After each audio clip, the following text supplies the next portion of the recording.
ঝোল আমার পুরো রেডি হয়ে গেছে। এখানে আদা, রসুন, পেঁয়াজ, টমেটো সব কিছু দিয়ে একদম জিরে গুঁড়ো, ধনের গুঁড়ো, মানে যা যা মশলা যাবতীয় রেগুলার মশলা ব্যবহার করা হয় সব কিছু দিয়ে কষিয়ে জল দেওয়া হয়ে গেছে। এবারে একটু দিয়ে দেবো এই যে ধনে পাতা, এর মধ্যে জাস্ট সেন্টের জন্য। ধনে পাতার একটা মাছের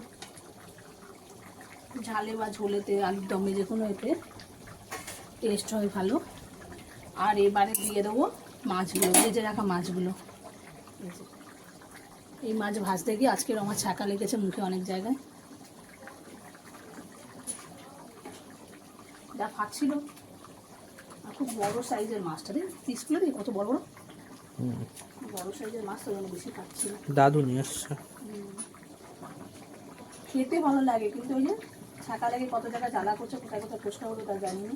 তাও সোয়েটার টোয়েটার, ওই পাবদা মাছের ক্ষেত্রেও সেম হয়, বিশাল ফাটে পাবদা মাছ।